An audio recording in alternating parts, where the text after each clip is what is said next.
एक लड़की जब प्रेग्नेंट होती है तो उसके अंदर बहुत सारी भावनाएं जाग जाती है और बहुत खुश हो जाती है। उसके दिमाग में आता है कि मैं पूर्ण औरत बन गई हूँ। ये दिमाग में औरतों के चलने लगता है। वो अपने गेम को समझने से असमर्थ हो जाती है कि दुनिया उनके साथ गेम कर रही है।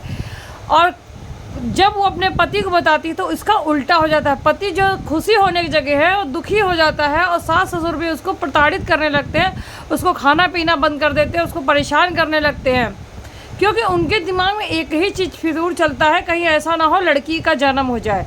इस चक्कर में वो दुनिया को परेशान करने के चक्कर में उस लड़की को इतना तंग करते हैं कि दुनिया की बातें उनको सुननी ना पड़े, कल कदम मुझे दहेज इकट्ठा ना करना पड़े। सबसे ज़्यादा तो दहेज और पैसे का ही लोभ होता है लोगों के अंदर में। उनके दिमाग में आता है कि ऐसा ना हो कि ये लड़की जन्म होने के बाद में इसको खाना पीना तो हम लोग खिला लेंगे, लेकिन जब शादी करने की बारी आएगी तो 10 से 15 लाख, आजकल तो करोड़ों में शादी हो रही है, तो ये कैसे होगा। और इसके सारे माध्यम इसको परेशान करने लगते हैं, इसको तंग करने लगते हैं कि जिससे लड़की जन्म ना दे। अब ये इस चीज़ों के चक्कर में भूल जाते हैं कि लड़की ऊपर वाला जन्म देता है, माँ बाप के हाथ में कुछ भी नहीं है। लेकिन इनके फिजूल दिमाग में चलता ही रहता है ऐसे, तो क्या कर सकते हैं। इसी तरह कुछ साल बीतते हैं, कुछ जैसे महीना बीत जाता, जब 9 महीने में प्रेग्नेंट होता ना इंसान, जब 9 महीना बीत जाता और जब बच्चे को जन्म देती है तो लड़का हो जाता है, तो सारे घर में खुशियाँ हो जाती, चलो दहेज से बचे, चलो हमारा पैसा कहीं नहीं जाएगा, हमारा प्रॉपर्टी यहीं रहेगा। तो ये घटना है यूपी उत्तर प्रदेश यानी आजमगढ़ के ज़िले की है। ये मैं सहिता के सानी मोटिवेशन एक फिर से कहानी स्टोरी लेकर के आई, तो आप लोग ज़रूर कान खोलकर सुनिए। बहुत स्टोरी में गंभीर है, ये सुनाना तो नहीं चाहिए था लेकिन मैं सुना रही हूँ, रियल घटना है। तो क्या हुआ कि वो लोग उसको मुंबई लेकर के आए। जब उसका बेटा पैदा हुआ ना तो उसको मुंबई लेकर के आ गए।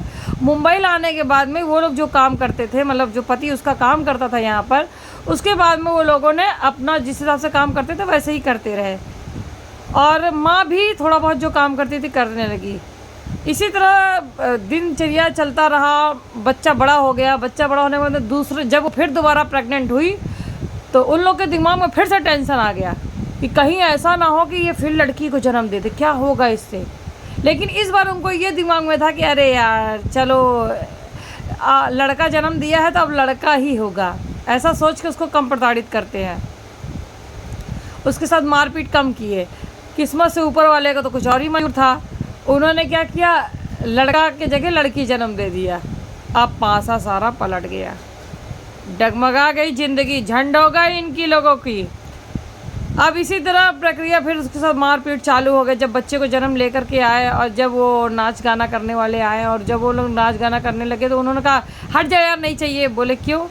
अरे इसने लड़की जन्म दिया है। तो नाच गाना वाले ने कहा कि हम नाच गाना करेंगे लेकिन आपसे पैसा नहीं लेंगे, बस 1 रुपये भी नहीं लिया, बल्कि अपने तरफ से एक साड़ी और 1100 रुपये दे करके वो खुद चले गए। इसी तरह दिन बीतता गया। वो लड़की जब छोटी वाली लड़की जब 5 साल की हो गई तब इन लोग के दिमाग में और चलने लगा फितूर, अरे यार ये जाएगी कहीं, कोई इसके साथ गलत हरकतें करेगा तो भी हमारी बदनामी होगी, शादी ब्याह कहीं करेंगे तो भी बदनामी होगी। ऐसे करके बच्चे को स्कूल जाने से मना करने लगे। अब माँ परेशान हो गई, यार स्कूल नहीं भेजेगा तो हमारी बच्ची को तो बिल्कुल पढ़ाई लिखाई से एकदम ख़त्म हो जाएगा इसका। ये उसको मुंबई में ये हरकतें कर रहे थे। बाद में वो क्या करे, तो उसने क्या किया, सब्जी का ठेला लगाया। सब्जी का ठेला, कुछ अपने जो उसने मंगलसूत्र पहने थे या कुछ नेकलेस रखा था उसको उसने बेच दिया। सबने कहा मंगलसूत्र बेच के आ गई, फलाना ढमंगाना, मतलब उसको दुनिया भर की बातें सुनाने लगे। तो उसने कहा मंगलसूत्र भी तो इंसान बनाता है और बच्चा ऊपर वाला बनाता है, तो हम ऊपर वाले की जो देन है उसको बचाएंगे, मंगलसूत्र से हमारा कोई लेना देना नहीं है। और रही बात सिंदूर का, तो मैं आप कहे तो मैं सिंदूर भी हटा देती हूँ। मुझे सिंदूर, जब पति है तो क्या मतलब है, सिंदूर लगाओ ना लगाओ बराबर ही होता। उसने सिंदूर को भी उस दिन से मिटा दिया।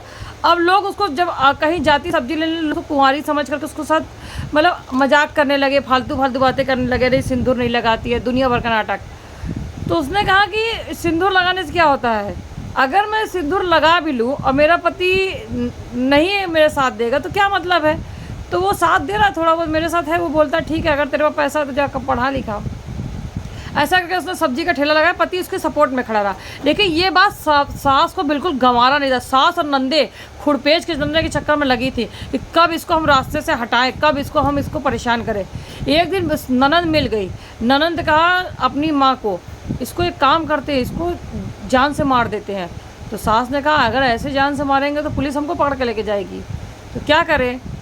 तो उसके बाद में वो रात में जब आई तो उसके साथ मारपीट करने चालू कर दी, पहले गाली गलौज दिए, उसका खाना छीन लिए, उससे मारपीट किए। अब वो पहले से काम करके आई थी, थक चुकी थी, बच्चे भी छोटे छोटे थे बेचारे, सो रहे थे तो जग गए घबरा करके।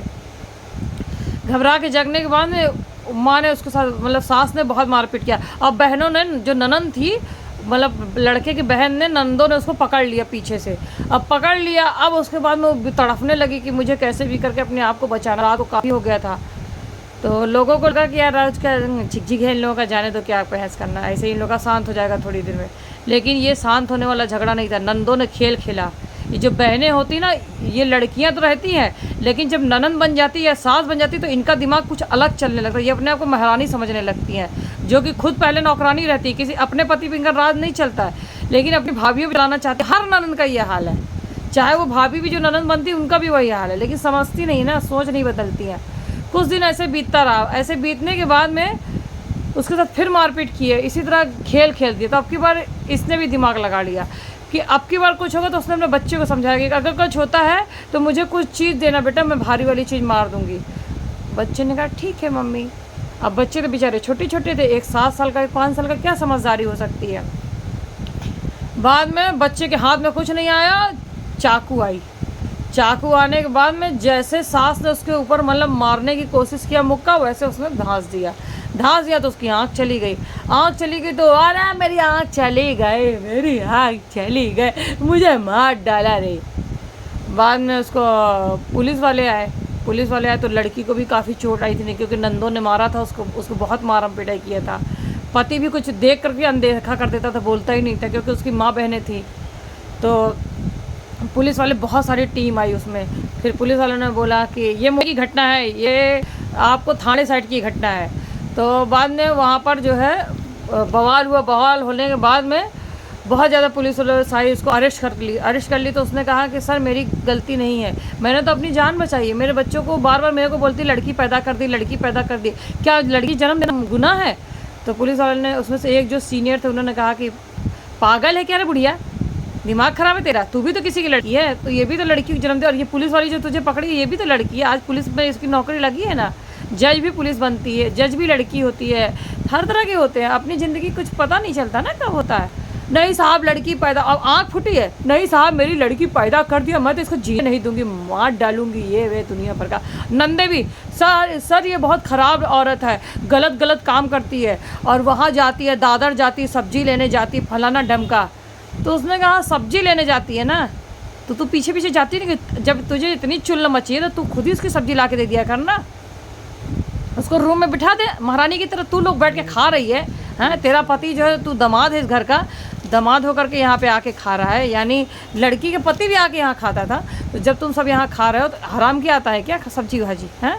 एक काम करो तुम लोग खुद ही जाया करो। पर अब कोर्ट के आगे तो पुलिस वाले बेबस हो गए थे, पर पुलिस वाले ने उनको अरेस्ट किया। अरेस्ट करने के बाद में उनको लेके गए कोर्ट में, चार्जशीट बनी। चार्जशीट बनने के बाद में उनको पुलिस जज ने भी सुना, क्योंकि गलती लड़की की नहीं थी और उनकी थी। ये तो कहते नहीं ना कि अपनी सेल्फ डिफेंस के लिए इन्होंने ऐसा किया था, लेकिन फिर भी सज़ा तो होनी थी, क्योंकि भाई कोर्ट का भी उसको रिपोर्ट लाने में वक्त लग गया कि क्या सारा सच्चाई है क्या नहीं, क्योंकि सब लोगों ने गवाही देने से इनकार कर दिया। सब डरते थे ना, क्योंकि लोग खाने तो आ जाते हैं कटोरा भर भर के, लेकिन डरते हैं किसी को गवाही देने में, कहीं ऐसा ना हम फंस जाएं, इस चक्कर में गवाही नहीं देते। सब एक दूसरे का मजाक बनाते हैं, लेकिन गवाही किसी का नहीं देते हैं। उसमें से एक बंदा था, उसके दिमाग में आया कि यार ये औरत तो ख़राब नहीं थी ना, ला मैं गवाही दे देता हूँ। फिर वो गवाही देने के लिए पुलिस चौकी गया। पुलिस चौकी में उन्होंने कहा था मैं अपना बयान दूंगा, मैं गवाही देने आऊँगा। भाई औरत गलत नहीं थी, ये लोग खुद गलत थे। ऐसा करके कुछ दिन बीता, कहते हैं ऊपर वाला साथ देता है। वो 3 महीने बाद में छूट गई। छूट जाने के बाद में फिर वो आई तो उसका सामान फेंक दिए ये लोग, उसका कपड़ा मतलब उसका पूरा कपड़ा ये लोगों ने फाड़ के उसको पूरा बिना कपड़ा का कर दिया पूरे एरिया के अंदर में। सोचो पहले, पूरा बिना कपड़ा वस्त्र उसको निवस्त्र कर दिया एक तरीके से। अब छोटे छोटे बच्चे घबरा गए बहुत ज़्यादा कि मम्मी को ऐसा क्यों कर रहे हैं। अब वो सब बच्चे कभी बिना कपड़े के अपनी माँ को देखे नहीं थे इस तरह। अब वो लोग घबरा के अपनी माँ के चिपकने लगे, माँ माँ माँ माँ माँ ऐसे करके चिल्लाने लगे। उसमें से जो छोटी वाली लड़की थी वो थोड़ा ज़्यादा मतलब समझदार थी, क्या वो बेचारी भागते भागते गई, उसने पुलिस चौकी देखा हुआ था, भागते भागते गई, पुलिस चौकी वाले को बुला के लाई वहाँ से। मेरी माँ को सर बोल नहीं पा रही थी, मतलब बोली इतना है, मम्मी को मारा दादी ने, पूरे कपड़े उतार दिए। पुलिस वाले फिर सोचे मजाक कर रहे, ऐसा मतलब बच्चे को दिमाग में चढ़ गया होगा, लेकिन फिर भी पुलिस वाली वहाँ से आई उठ करके। पुलिस वाली उठ करके आई तो देखी सच में इतना मारा मारी, तो उसने फ़ोन किया पूरे टीम को, फिर बाद में इनको पूरे घर वालों को अरेस्ट किया। लेकिन बाद में उसके दिमाग में आया कि बहू के साथ जहाँ जितना गलत कर देते हैं, लेकिन पति का अगर आप नहीं करोगे तो पूरी दुनिया आपको बदनाम कर देगी। तो उसने कहा सर मेरा पति ख़राब नहीं, मेरी सास और नंद ख़राब है, बहुत ख़राब है। तो ये लोग कुछ सोचती नहीं, पता नहीं क्या इनके दिमाग में दिमाग चलता रहता है। तो और जिठानी भी उसमें मिल जाती है मेरी, मैं क्या करूँ बताइए सर, मेरा क्या गलती है, मैं कमा रही खा रही। तो उन्होंने कहा कि इस कमरे में डिवाइड कर दो। अब डिवाइड तो कैसे, मुंबई में छोटा सा उनका रूम था, बर्बाद में उन्होंने एक तरह से छोटा सा कमरा टाइप का ऐसा बनवा दिया लकड़ी का। बोले कुछ पैसा है तुम्हारे पास, उसने कहा हाँ सर है। फिर उन्होंने कैसे कर, अब सबके सामने वो निवस्त हुई थी, अब उसकी तो नज़रें मिलाने से अब वो सोचने लगी कि मैं मर जाती तो अच्छा था, इतनी मेरी बेइज्जती हो रही है, मैंने क्या गलती किया है, लड़की होकर जन्म दिया इसीलिए, क्या लड़की को जन्म देना पाप था, क्यों मैंने जन्म दे दिया, ऐसा करके सोचने लगी। लेकिन उसमें से एक बुजुर्ग महिला आई वहाँ पे, वो बाहर ऐसे बैठी थी और फिर बुजुर्ग महिला आई, तो बुजुर्ग महिला उसके पास जाके बोली पागल है क्या, बिना कपड़े के तो दुनिया रहती है, और तेरा तो ज़बरदस्ती उतारा गया, तूने अपने से थोड़ी उतारा है। छोटे छोटे कपड़े पे लोग जब वीडियो बना रहे हैं तो लोग सब देखते हैं यूट्यूब पे या फेसबुक पे, सोशल मीडिया पे, तो तू पागल है क्या रे, मत सोच इतना, फिर से अपना बिजनेस स्टार्ट कर, धंधा कोई छोटा बड़ा नहीं होता है, बिजनेस करना स्टार्ट कर, अपने आप लोग आएंगे तेरे पास ग्राहक। बेचारी ने फिर दादर गई, फिर वहाँ से सब्जी लेकर के आई, फिर वो बेचना स्टार्ट किया। और वहाँ पे पुलिस वाले वहाँ पे जो थे, वहाँ पे वो एक आए पुलिस वाले, बोले अरे बहन तुम तो अच्छा काम कर रही हो, सब्जी बेच रही हो, सच्ची में बेच रही हो। फिर उन्होंने मुझसे 1 किलो टमाटर ऐसा करके ख़रीदा, आलू क्या भारी होता है इसलिए सारी आलू लेके नहीं आई। फिर बाद में उन्होंने ऐसा किया, फिर करने के बाद में ऐसे उसका रोज़गार चलने लगा। आज उसकी दुनिया खुश है फिर से, और वो सास अभी डाउन हो गई, भी कंट्रोल हो गई। तो मेरी वीडियो कैसी लगी, सच्ची लगी है, अच्छी लगी है तो कृपया कर वीडियो को कमेंट करें। Thank you watching my video. और मैं कुछ कह नहीं सकती क्योंकि रियल घटना है, तो रियल घटने में मेरे से कुछ बोला नहीं जाता, ये सच में रियल घटना है। 2 बच्चे बहुत क्यूट हैं, लेकिन लोगों की भावनाएं बदल जाती है। वही लड़की सास बनती है और ननद बनती है तो उसकी धारणाएं बदल जाती हैं, और वही जब बहू बनती है तो उसकी धारणा सास के प्रति भी कुछ ख़राब हो जाती है। वो बुढ़िया बोलने लगती है, उनको उजड़ तरीके से बात कर, क्यों अपनी माँ को क्या तुम बुढ़िया कहोगी, नहीं ना। तो इसलिए अपनी भावनाएं बदले, सोच बदलेंगे, शौचालय अपने आप बन जाएगा।